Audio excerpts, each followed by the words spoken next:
There are 3 participants in the conference. Recording did not start because your storage is full.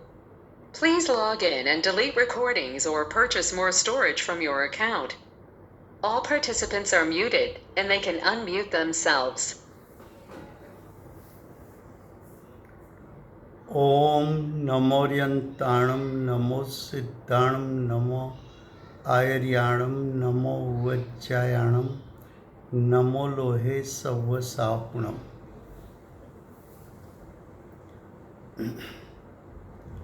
मंगलम भगवान वीरो मंगलम गौतमो गणी मंगलम कुंद कुंदार्यो जैन धर्मोस्तु मंगलम। ओंकार बिंदु संयुक्तम नित्यं जायन्ति योगिनः कामदं मोक्षदं चैव ओंकाराय नमो नमः। अहोपकार जिनवरनो कुंदनो ध्वनि दिव्यनो चीन कुंद ध्वनि आप्या अहो आ गुरु काहननो तुझ ज्ञान ध्याननो रंग अमया दर्श रहो हो शिव पद तक तुझ संग माता हाथ ग्रह।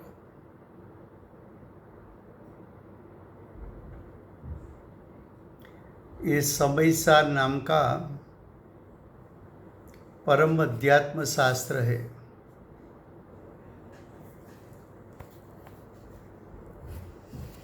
भगवत कुंकुंदाचार्य देव ने मांगलिक करके समयसार को कहने की प्रतिज्ञा की है।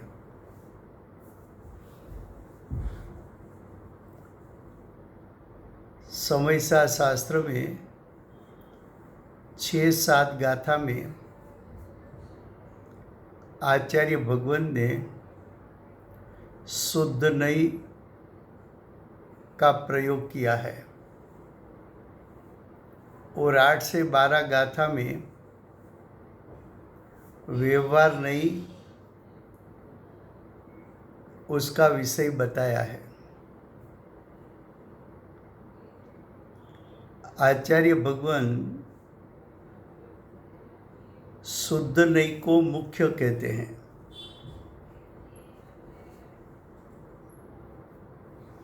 शुद्ध नई का अर्थ है शुद्ध नई का विषय। शुद्ध नई का विषय आत्मा का त्रिकाल शुद्ध स्वभाव मुख्य है और व्यवहार नई का विषय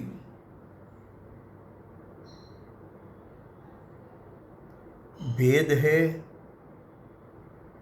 भेद 2 प्रकार के हैं, गुण भेद और पर्याय भेद।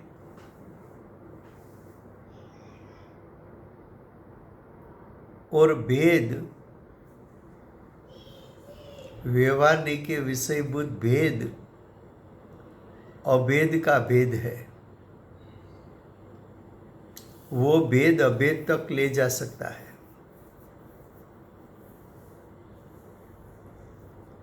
व्यवहार के विषय भूत जो भेद है, गुण भेद और पर्याय भेद, उसको आचार्य भगवत ने ऐसा कहा कि व्यवहार के विषय गौण है, तो गुण भेद और पर्याय भेद उसको गौण करना है और शुद्धने के विषयभूत त्रिकाल शुद्धात्मा उसको मुख्य करना है। अब हम आए हैं गाथा 14 पर और 14 गाथा का विषय है कि शुद्ध नहीं को गाथा सूत्र से, यानी इस गाथा से कहते हैं। इस गाथा में आचार्य भगवान शुद्धने का स्वरूप, शुद्धने का विषय दिखाते हैं। तो आचार्य भगवान ने बताया कि शुद्ध नहीं आत्मा का जो स्वरूप दिखाता है,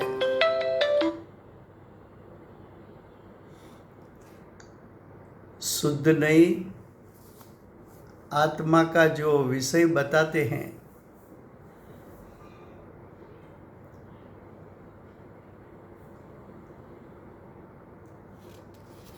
वो शुद्धने का विषय कैसा है? शुद्धने का विषय आत्मा का त्रिकाल शुद्ध स्वभाव है। और त्रिकाल शुद्ध स्वभाव कैसा है? तो 14 गाथा में आचार्य भगवान ने बताया कि शुद्धने के विषयभूत त्रिकाल शुद्धात्मा कर्मबंध से रहित है, परद्रव्य के स्पर्श से रहित है, अन्यपणा यानी 4 गति से रहित है, चढ़ा चढ़ता रहित यानी हानि वृद्धि से रहित, तीव्रता मनता से रहित, और शुद्धने के विषयभूत आत्मा विशेष यानी गुणभेद से रहित और शुद्धने के विषयभूत त्रिकाल शुद्धात्मा संयोग रहित। संयोग रहित उसका अर्थ है कि कर्म के उदय में जुड़ने से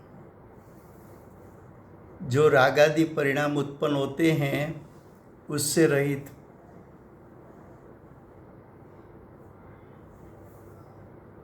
क्या कहा कि शुद्धने के विषयभूत त्रिकाल शुद्धात्मा द्रव्य कर्म के बंध से रहित है,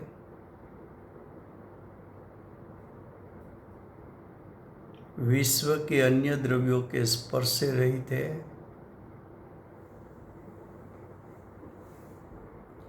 हानि वृद्धि से रहित है। उसका जो शक्ति रूप सामर्थ्य है उसमें हानि वृद्धि नहीं है, उसमें गुणभेद नहीं है,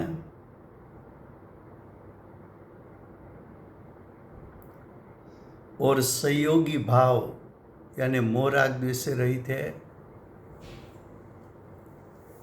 बीच में एक बात रह गई, 4 गति से भी रहित है, अन्यपणा से रहित। तो ये 14 गाथा की हमारी टीका चलती थी। टीका में पेज नंबर 38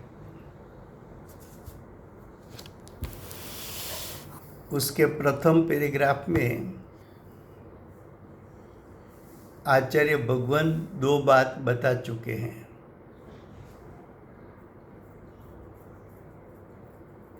कि त्रिकाल शुद्धात्मा 8 प्रकार के द्रव्य कर्म के बंध से रहित है और परद्रव्य के स्पर्श से रहित है। अब तीसरी बात बताते हैं। देखो पेज 38 दूसरा पैराग्राफ।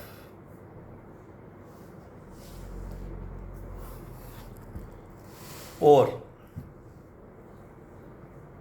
पहले दृष्टांत देते हैं कि जिस प्रकार यानी दृष्टांत अनुसार माटी का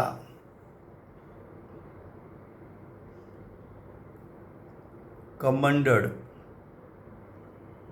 घड़ा, जारी, रामपात्र। मिट्टी की 4 पर्याय बताई। कमंडल भी पर्याय है, घड़ो भी मिट्टी की पर्याय है, जारी भी मिट्टी की पर्याय है, रामपात्र भी मिट्टी की पर्याय है। 4 पर्याय की बात क्यों बताई? तो कि दृष्टांत में मिट्टी की 4 पर्याय ली, सिद्धांत में जीव की 4 पर्याय लेना है। जीव की तिर्यंच पर्याय, जीव की नरक रूप पर्याय, जीव की मनुष्य रूप पर्याय और जीव की देव पर्याय, यानी जीव की 4 गति रूप पर्याय।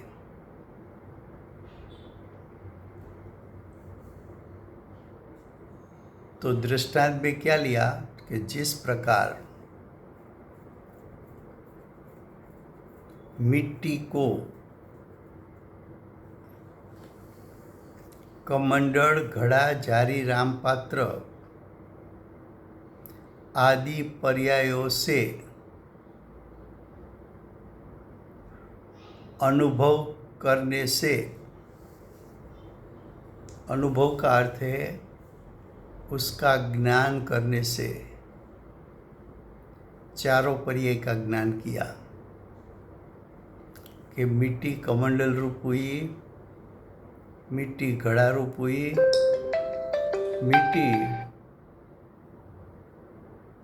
मिट्टी जारी रूप हुई, मिट्टी रामपात्र रूप हुई। ये 4 पर्यायों से, तो कि ये 4 पर्यायों का अनुभव करने से, यानी 4 पर्यायों का ज्ञान करने से अन्यपणा का अर्थ है पर्यायों के भेद। भूतार्थ है, सत्यार्थ है। भूतार्थ का अर्थ है कि मिट्टी की पर्याय देखने में आए तो मिट्टी की पर्याय भूतार्थ है, यानी विद्यमान है, और मिट्टी की पर्याय है, विद्यमान है, वो भी सत्यार्थ है। फिर से मिट्टी को आप 2 दृष्टि से देख सकते हो। एक शुद्ध नहीं से, दूसरा व्यवहार नहीं से। व्यवहार नहीं का विषय है पर्याय। तो मिट्टी की पर्याय को भी आप जान सकते हो और मिट्टी के त्रिकाल शुद्ध स्वभाव को जानना वो शुद्ध नहीं का विषय है।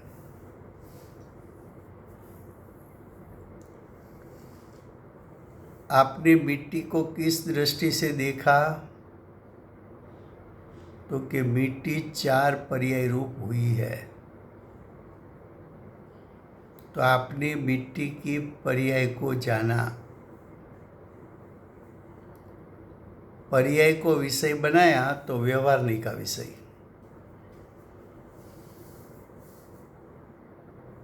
तो कि व्यवहार नहीं से देखो तो मिट्टी की 4 पर्याय विद्यमान है, मिट्टी 4 पर्याय रूप हुई है, वो बात सत्यार्थ है। मिट्टी कमंडल रूप हुई, मिट्टी घड़ा रूप हुई, मिट्टी जारी रूप हुई, मिट्टी रामपात्र रूप हुई।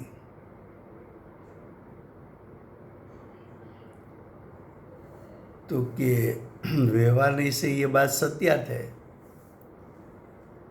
फिर भी ये बात सत्यार होते हुए भी सर्वतः अस्खलित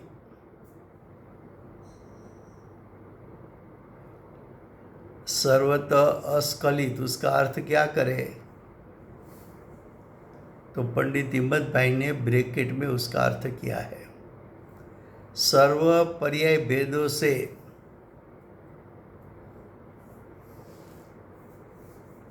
जरा भी भेद रूप नहीं होता हुआ ऐसा क्या कहा कि आपने व्यवहार की दृष्टि से मिट्टी को देखा है, लेकिन व्यवहार की दृष्टि छोड़ दो, शुद्ध की दृष्टि से मिट्टी को जानो। तुमने तो व्यवहार से जाना था, व्यवहार से जाना तो मिट्टी 4 पर्याय रूप हुई है, लेकिन मिट्टी के स्वभाव की समीप जाकर अनुभव करने से यानी ज्ञान करने से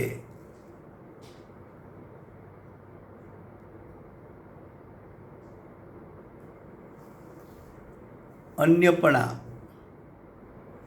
यानी पर्याय का भेदपणा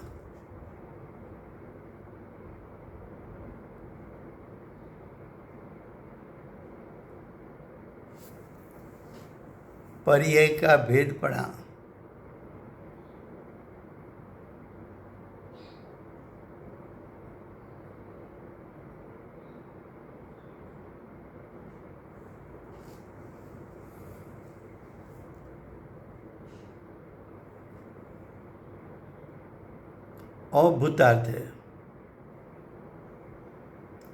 पहले पर्याय भूतार्थ ऐसा कहा था, पर्याय विद्यमान है ऐसा कहा था।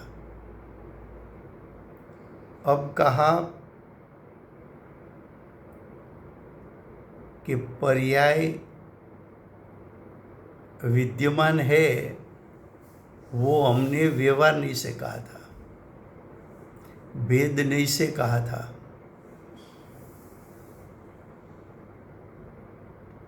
लेकिन वही वस्तु को अब शुद्ध नहीं से देखो, मिट्टी के स्वभाव से देखो, तो मिट्टी के स्वभाव में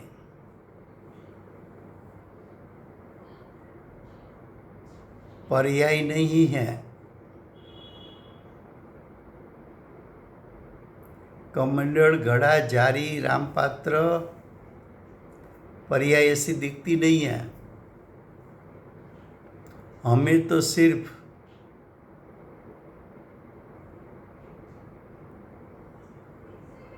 शुद्ध मिट्टी का स्वभाव दिखता है, और जब शुद्ध नहीं से देखते हैं तब माटी कमंडल रूप हुई, घड़ा रूप हुई, जारी रूप हुई, रामपात्र रूप हुई, ऐसी पर्याय दिखती नहीं है।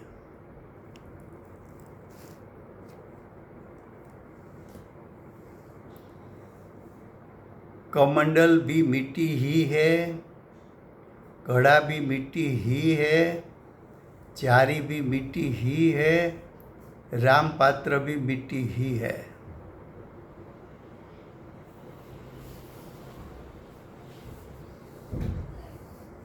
क्या कहा? सर्वतः अस्खलित तो कि सर्व पर्याय भेदों से जरा भी भेदरूप नहीं होता हुआ ऐसा एक मिट्टी के स्वभाव की समीप जाकर अब आपने क्या किया कि मिट्टी की पर्याय पर दृष्टि नहीं की, मिट्टी के स्वभाव को देखा, मिट्टी के स्वभाव को जाना। तो कि मिट्टी के स्वभाव को जाना, तब अन्यपना, भेदपना, पर्याय के भेदपना अभूतार्थ है, विद्यमान नहीं है, अविद्यमान है।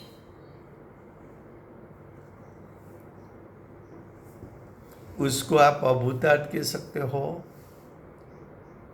असत्यार्थ कह सकते हो, उसको आप व्यवहारिक का विषय जब शुद्ध नहीं से देखते हो तब व्यवहारिक का विषय ज्ञान में जानने में आता ही नहीं।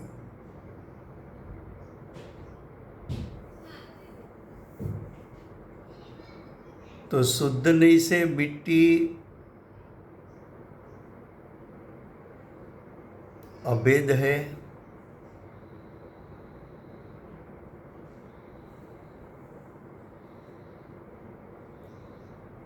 मिट्टी चार पर्याय रूप हुई नहीं है,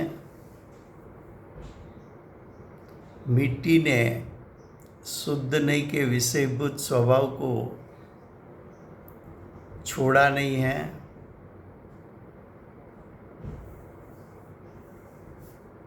ये दृष्टांत दिया। फिर से दृष्टांत गुजराती में।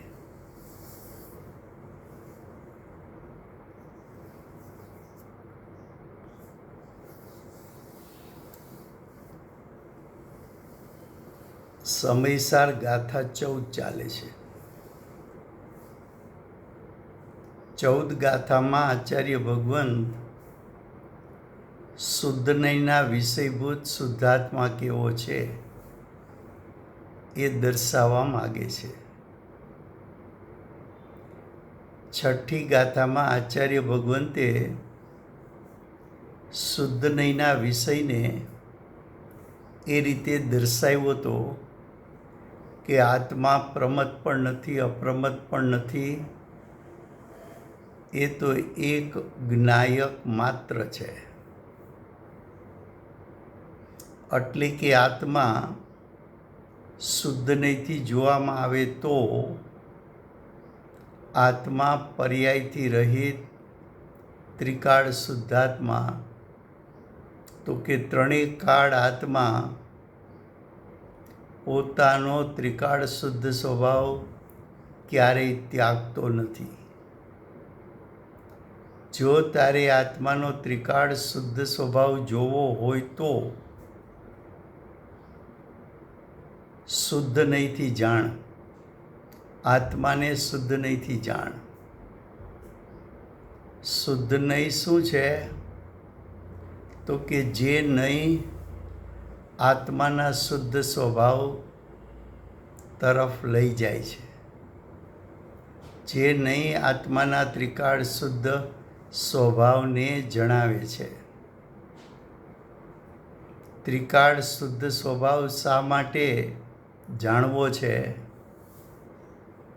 તો કે ત્રિકાળ શુદ્ધ સ્વભાવને જાણીને તેનો આશ્રય લેવામાં આવે તો જીવની પર્યાયમાં શુદ્ધતા પ્રગટે છે। જીવની પર્યાયમાં સમ્યક દર્શન જ્ઞાન ચારિત્ર પ્રગટે છે। જીવની પર્યાયમાં મોક્ષ માર્ગ પ્રગટે છે।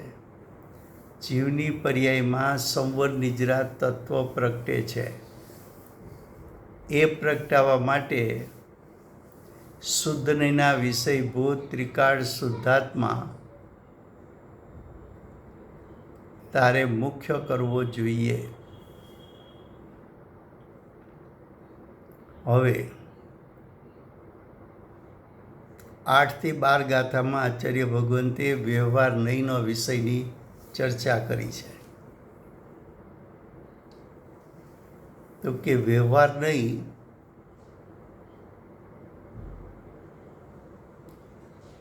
શું છે? તો કે જે જ્ઞાન આત્માના ભેદ તરફ દોરી જાય તે ભેદ વ્યવહાર નહીંનો વિષય છે. પણ એ ભેદ કેવા છે? તો કે અભેદના ભેદ છે.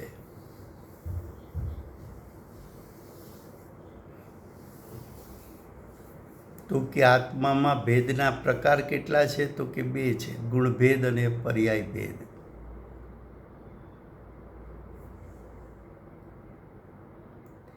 તો કે વ્યવહારનો વિષય ભેદ છે. એના માટે આચાર્ય ભગવાન પ્રથમ 11 ગાથામાં કહી ગયા છે કે વ્યવહારનો વિષય ગૌણ છે અને શુદ્ધનો વિષય મુખ્ય છે.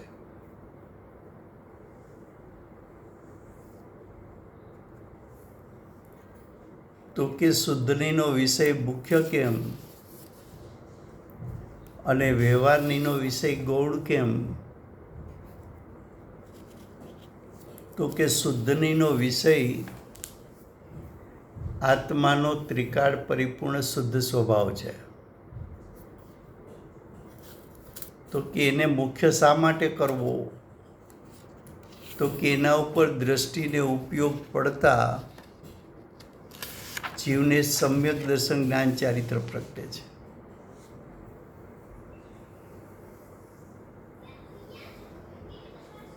માટે આચાર્ય ભગવંતે 11 ગાથામાં કહ્યું હતું કે વ્યવહાર નહીં અભૂતાર્થ છે અને શુદ્ધ નહીં ભૂતાર્થ છે. તો કે વ્યવહારના વિષય ને શા માટે ગૌણ કીધો? તો કે વ્યવહારનો વિષય ભેદ છે અને ભેદ ઉપર દ્રષ્ટિ જતા વિકલ્પ ઉત્પન્ન થાય છે, નિર્વિકલ્પ થઈ શકાતું નથી.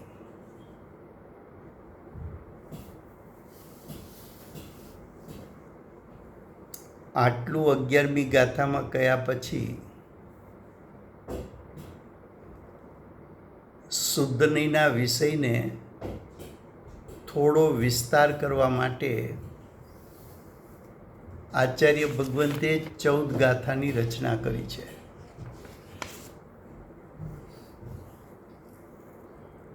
ચૌદમી ગાથામાં આચાર્ય ભગવંતે કહ્યું કે શુદ્ધના વિષયભૂત ત્રિકાળ શુદ્ધાત્માનું સ્વરૂપ કેવું છે?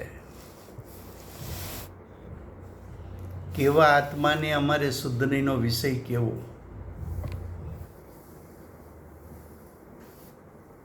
તો કે શુદ્ધના વિષયભૂત ત્રિકાળ શુદ્ધાત્મા કર્મબંધથી રહિત છે. નાસ્તિથી વર્ણન કર્યું. પેલું કહ્યું કર્મબંધથી રહિત છે. પછી કહ્યું કે પરદ્રવ્યના સ્પર્શથી રહિત છે. તો ત્રિકાળ શુદ્ધાત્મા કર્મબંધથી રહિત ને પરદ્રવ્યના સ્પર્શથી રહિત, 2 વાત થઈ. ત્રીજી વાત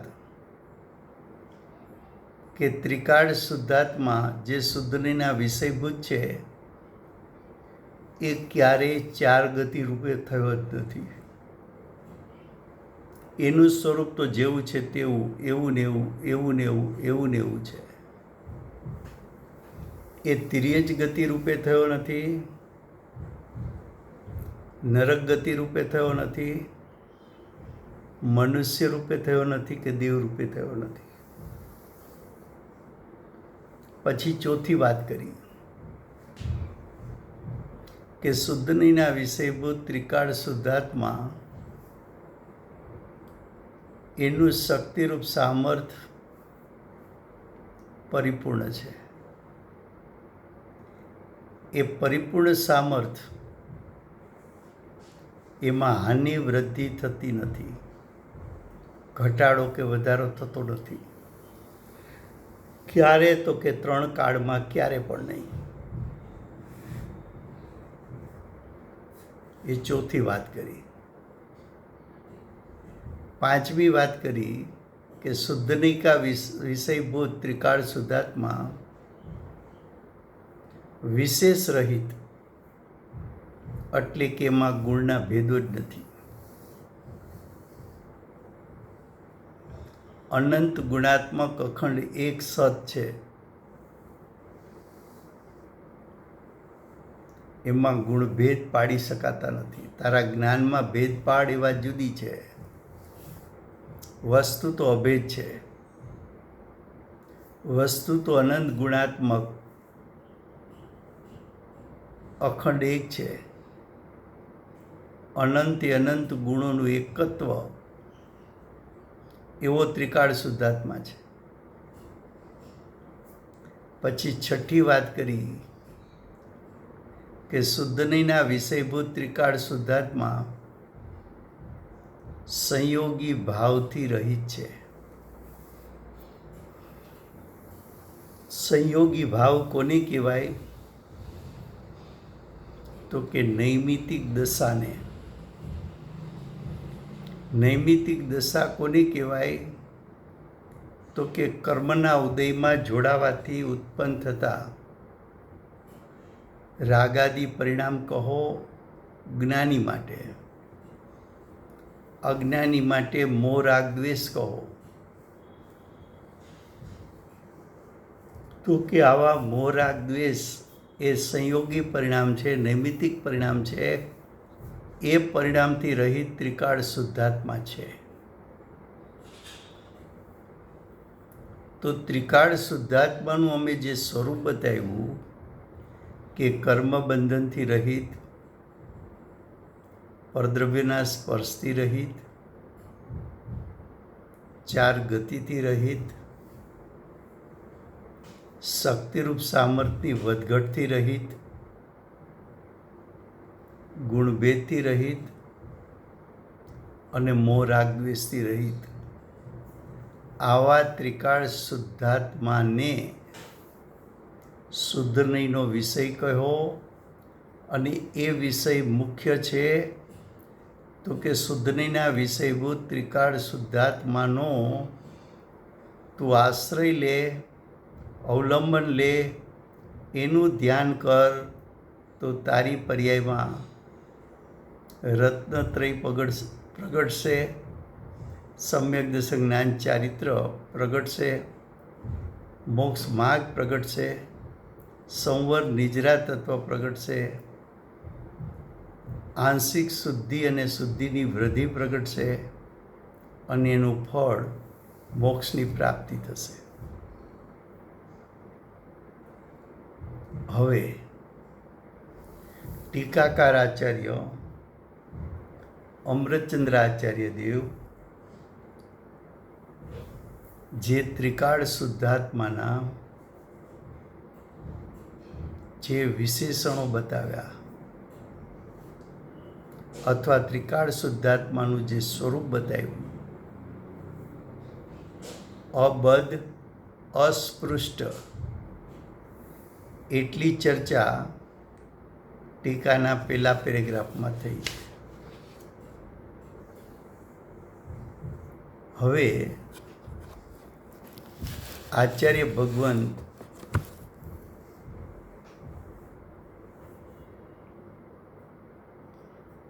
બીજા પેરેગ્રાફમાં પેજ 38, એનો બીજો પેરેગ્રાફ છે. એમાં આચાર્ય ભગવાન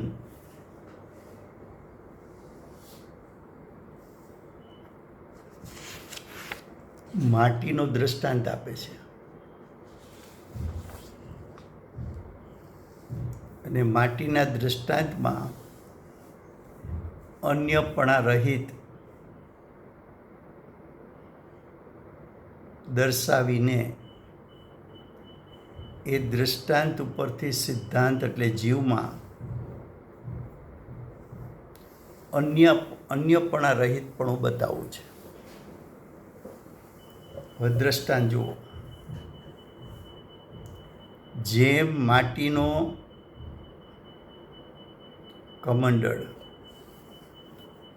કમંડળ છે એ માટીની પર્યાય છે.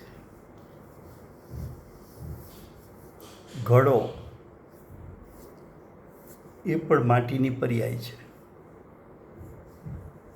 જારી એ પણ માટીની પર્યાય છે. રામપાત્ર એ પણ માટીની પર્યાય એટલે પરિણામ છે.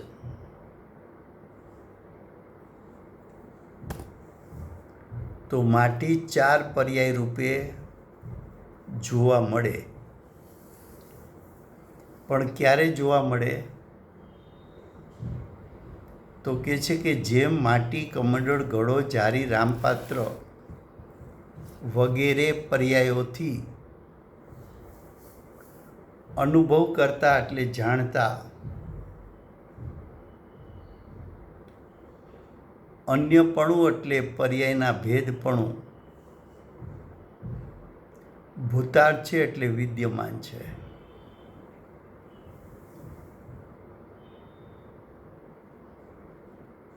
જો માટીને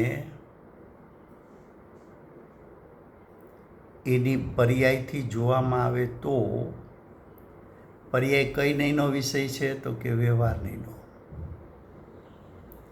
માટીને વ્યવહાર નહીંથી જોવામાં આવે તો માટી કમંડળ રૂપે પરિણમી છે, ઘડા રૂપે પરિણમી છે, જારી રૂપે પરિણમી છે, રામપાત્ર રૂપે પરિણમી છે. એવો અમને અનુભવ કહેતા એવું જ્ઞાન થાય છે કે માટી 4 પર્યાય રૂપે થઈ છે, 4 ભેદ રૂપે થઈ છે. તો કે આવું એનું અન્યપણું, આવું એનું ભેદપણું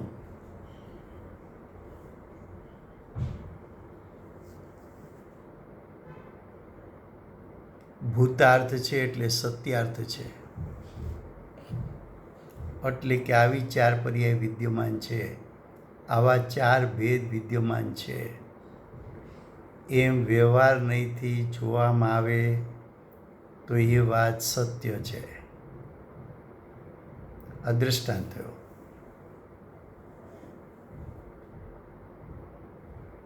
હવે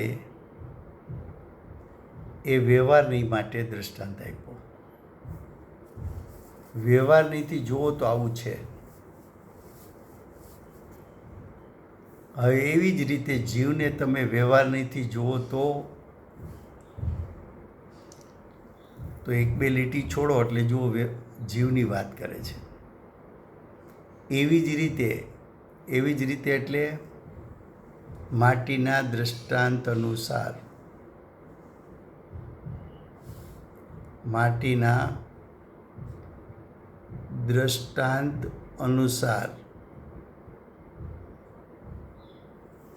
હવે તમારે જીવને વ્યવહાર નહીંથી જોવાનો. વ્યવહાર નહીંથી જોવાનો એટલે પર્યાય ભેદથી જોવાનો. તો આત્મા કેવો છે?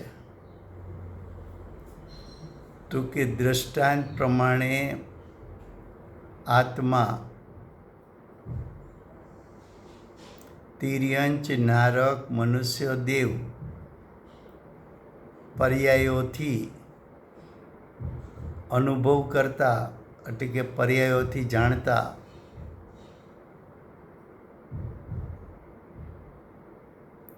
પર્યાયોના એટલે 4 પર્યાયોના બીજાપણારૂપ એટલે અન્યપણારૂપ એવા 4 ભેદરૂપ અન્યપણું ભૂતાર્થ છે એટલે વિદ્યમાન છે.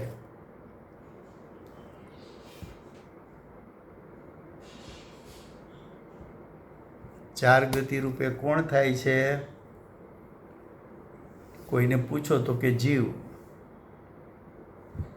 તો એ જીવને એને કઈ નહીંથી જોયો તો કે વ્યવહાર નહીંથી જોયો. તો કે વ્યવહાર નહીંથી તારી વાત સાચી છે કે જીવ 4 પર્યાય રૂપે થયો, પણ વ્યવહાર નહીં કેવી છે તો કે ગૌણ કરવા જેવી છે. તો કે જીવ 4 પર્યાય રૂપે થયો, એ 4 પર્યાયને હું ગૌણ કરું તો શું થાય? તો કે એ 4 પર્યાયમાં છુપાયેલો જ્ઞાયક છે. એ જ્ઞાયક શુદ્ધ નહીંનો વિષય છે. જો તિર્યંચ પર્યાય, નરક પર્યાય, મનુષ્ય પર્યાય, દેવ પર્યાય, એ 4ને ગૌણ કર એનો મહિમા છોડ, અને એમાં છુપાયેલો આત્માનો ત્રિકાળ પરિપૂર્ણ શુદ્ધ સ્વભાવ, જે ક્યારેય 4 પર્યાય રૂપે થયો જ નથી, એવો આત્માનો ત્રિકાળ શુદ્ધ સ્વભાવ શુદ્ધ નહીંનો વિષય છે, એટલે કે એને મુખ્ય કરવા જેવો છે. તો કે એને મુખ્ય કરવાથી શું થશે? તો કે એને મુખ્ય કરતા, એને જાણતા, કોને જાણતા? ત્રિકાળ શુદ્ધાત્માને. તો કે ત્રિકાળ શુદ્ધાત્માને ઉપર દ્રષ્ટિ જતા, ત્રિકાળ શુદ્ધાત્મા પર જ્ઞાન ઉપયોગ એકાગ્ર થતા તને તારી વર્તમાન પર્યાયમાં સમ્યક દર્શનની પ્રાપ્તિ થશે. માટે શુદ્ધ નહીંનો વિષય મુખ્ય છે.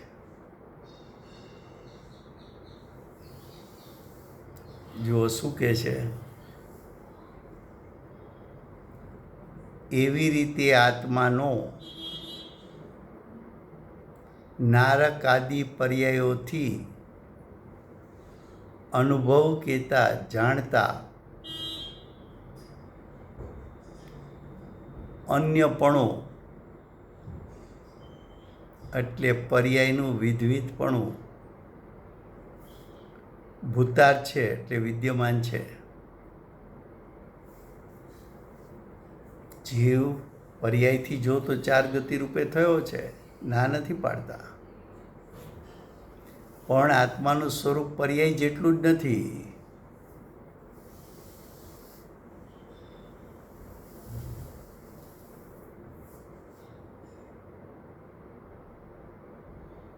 હવે કે છે તો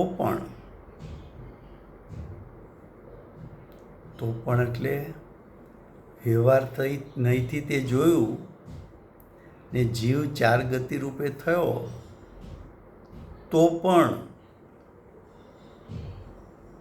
સર્વતઃ યાને સર્વગતિઓમાં અસ્ખલિત, અસ્ખલિત એટલે કોઈ પણ પ્રકારની પર્યાયથી જેને ભેદરૂપ કરી શકાતો નથી, એવો એક ચૈતન્ય આકાર, એટલે જ્ઞાન આનંદ સ્વભાવી આત્મ સ્વભાવની સમીપ જઈને, પેલા તો પર્યાયની સમીપ થયો હતો, હવે આત્માના સ્વભાવની સમીપ થયો.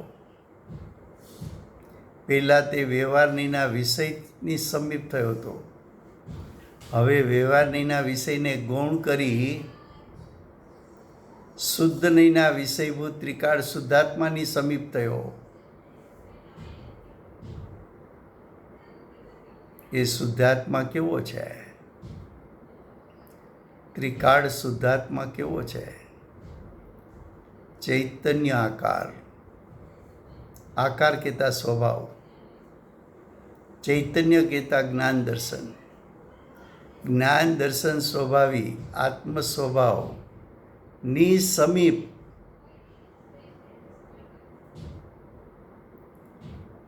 વ્યવહાર નહીંના વિષયને છોડ.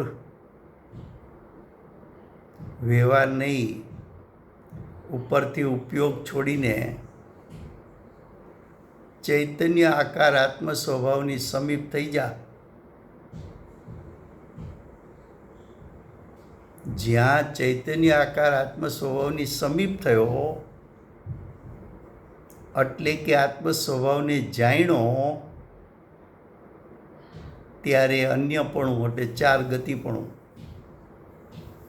અભૂતાર છે, એટલે વિદ્યમાન નથી, અવિદ્યમાન છે.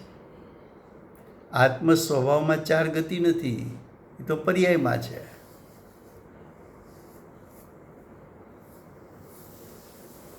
તો કે શુદ્ધ નહીંથી જોતો આત્માનો ત્રિકાળ શુદ્ધ સ્વભાવ ચાર ગતિ રૂપે થયો જ નથી. એ આત્મ સ્વભાવની સન્મુખ જે નહીં લઈ જાય તેને શુદ્ધ નહીં કહેવામાં આવે છે. શુદ્ધ નહીંનો વિષય મુખ્ય કર્યો એટલે એનો મહિમા આવ્યો, એની રુચિ કરી અને દ્રષ્ટિ અને ઉપયોગને શુદ્ધ નહીંના વિષયભૂત ચૈતન્ય આકાર આત્મ સ્વભાવની સમીપ થયો એટલે કે દ્રષ્ટિ ઉપયોગ આત્મ સ્વભાવમાં સ્થિર થયા. ત્યારે શું જોયું? તો કે ઓહો, મારો ત્રિકાળ શુદ્ધાત્મા તો ચૈતન્યમય છે. એમાં તો ચાર ગતિ છે જ નહીં. એ તો ત્રણેય કાળ પરિપૂર્ણ શુદ્ધ રહેનારો, ક્યારેય પર્યાયમાં આવ્યો જ નથી, પર્યાય રૂપે થયો જ નથી. આવું જે આત્માનો સ્વભાવ છે એને વિષય કરવામાં આવે તો જ સમ્યક દર્શનની પ્રાપ્તિ થતી હોવાથી આચાર્ય ભગવાન વ્યવહાર નહીંના વિષયને ગૌણ કરાવી શુદ્ધ નહીંના વિષયને મુખ્ય કરાવે છે.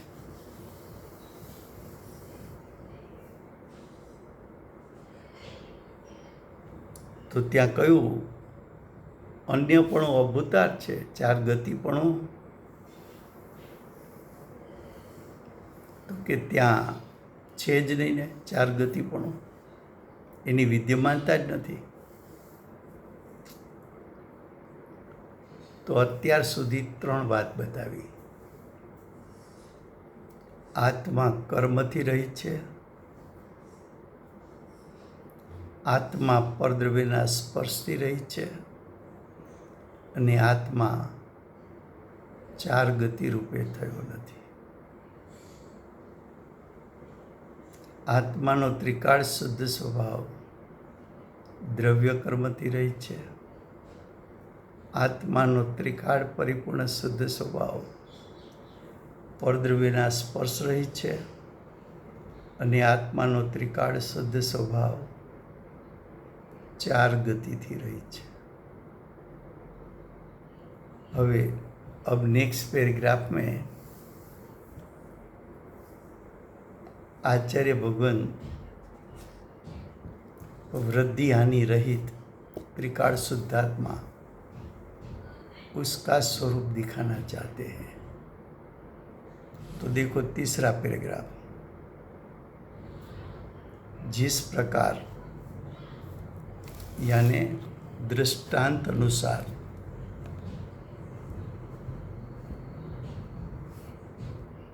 दृष्टांत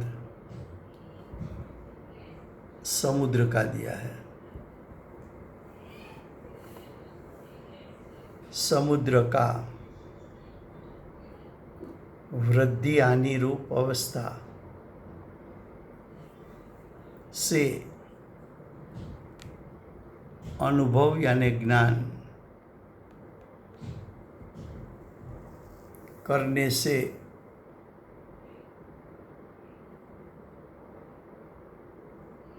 समुद्र है, उसमें बाढ़ भी आती है तो वृद्धि और बाढ़ समा जाती है तो हानि। ऐसा लगता है कि समुद्र में पानी बढ़ गया या कम हो गया।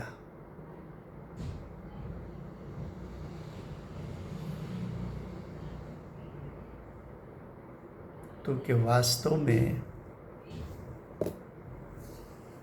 वृद्धि हानि समुद्र की पर्याय है, लेकिन समुद्र का जो शक्ति रूप सामर्थ्य है उसमें कोई हानि नहीं है, कोई वृद्धि भी नहीं है। जैसे कि निगोद का जीव है, उसका ज्ञान का विकास, उसकी ज्ञान की पर्याय का विकास कितना है, तो कि एक अक्षर उसका असंख्यातवा भाग इतना ही उसका ज्ञान का विकास है।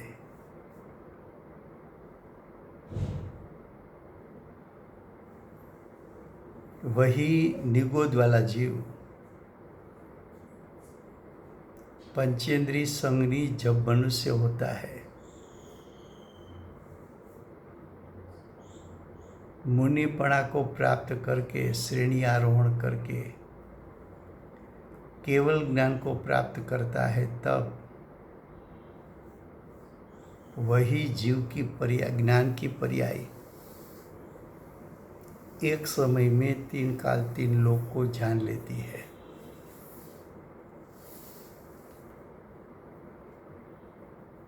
तब जीवों को ऐसा लगे कि जीव में ज्ञानी की हानि वृद्धि हुई, तो कि ये हानि वृद्धि पर्याय में है कि जीव के शक्ति रूप सामर्थ्य में है।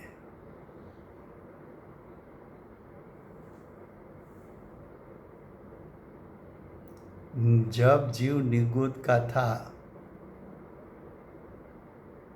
तभी भी उसमें सिद्ध बनने का शक्ति रूप सामर्थ्य था कि नहीं था।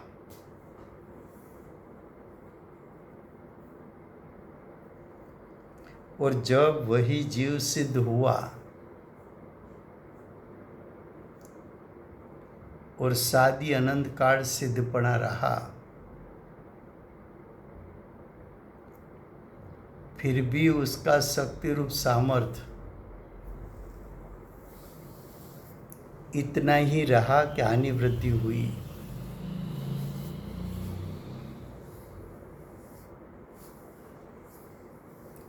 तो के जीव के स्वभाव की ओर दृष्टि कर, जीव के स्वभाव को जान, तो जीव का त्रिकाल शुद्ध स्वभाव, उसका शक्ति रूप सामर्थ्य, चाहे जीव निगोद में हो, चाहे जीव साधक दशा में हो, कि चाहे जीव परमात्मा पद पर हो, उसका शक्ति रूप सामर्थ्य समान समान समान रहता है।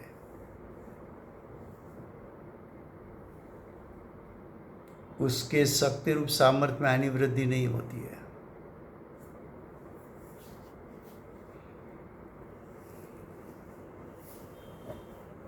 समुद्र का पानी चाहे भरती आए कि चाहे ओट आए,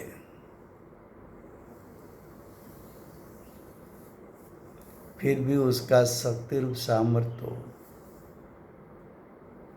जितना है इतना ही रहता है।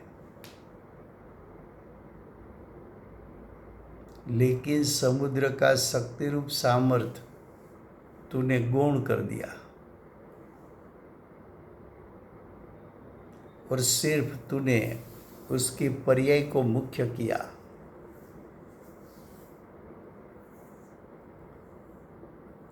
तब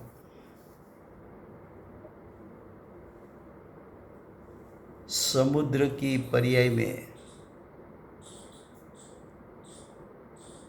भरती आना या ओट आना, उससे तूने नाप निकाला तो तुझे हानि वृद्धि लगी।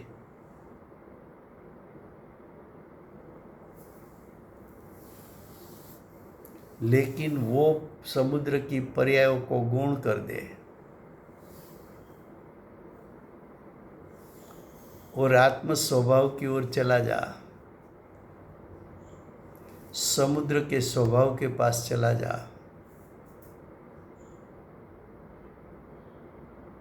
समुद्र के स्वभाव को जान, तो उसका अनंत शक्ति रूप सामर्थ्य उसमें हानि वृद्धि दिखती नहीं है।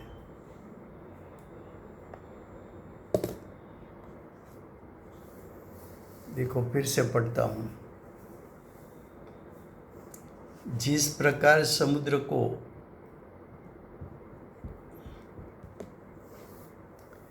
वृद्धि हानि रूप अवस्था से अनुभव करने से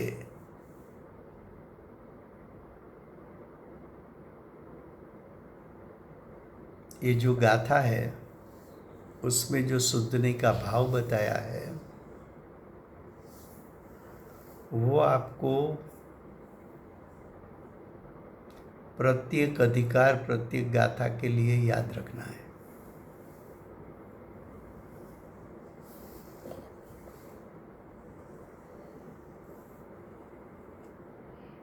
क्योंकि इसका ही विस्तार दूसरे अधिकारों में आएगा। पुण्य पाप के परिणाम कितने प्रकार के? अनंत प्रकार के। आश्रव के परिणाम अनंत प्रकार के। संवर निजरा के परिणाम अनेक प्रकार के। बंध के परिणाम भी अनेक प्रकार के, यानी अनंत प्रकार के।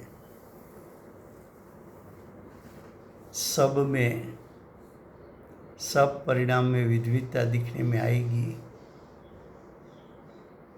वो सब परिणाम के पीछे पड़ा हुआ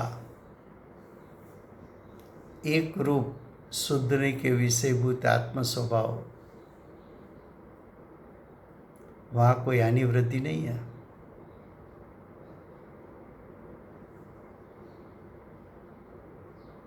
तो कल ये दृष्टांत से हम शुरू करेंगे, तीसरे पैराग्राफ से। ये गाथा का विस्तार विशेष इसलिए करते हैं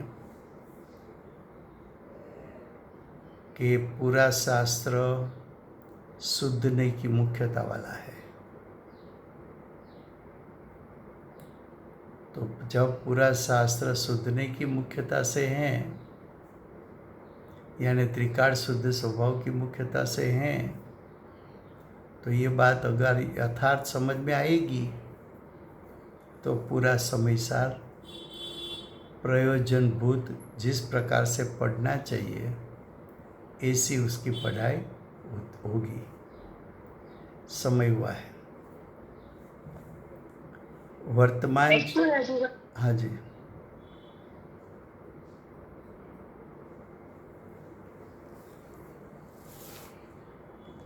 वर्तमान 24 आखरी तीर्थंकर बाल ब्रह्मचारी महावीर भगवान नो जय हो।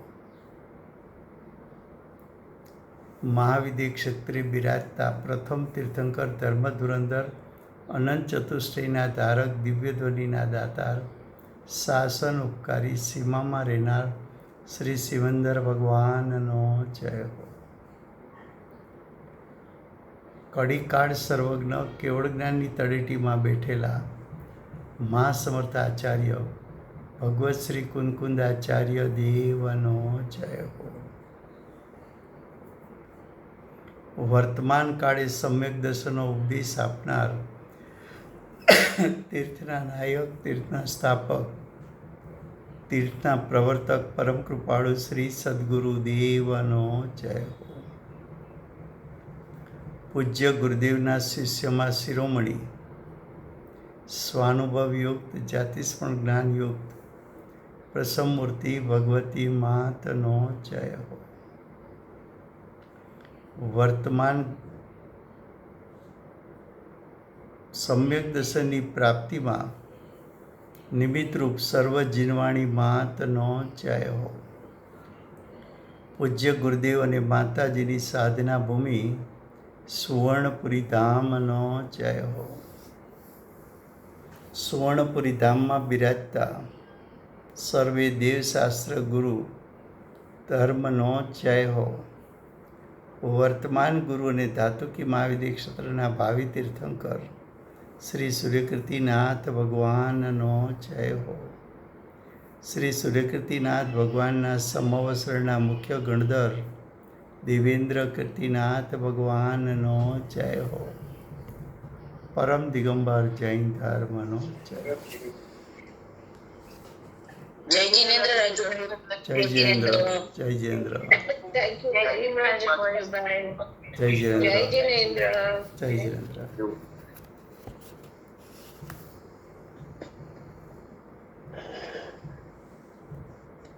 Goodbye.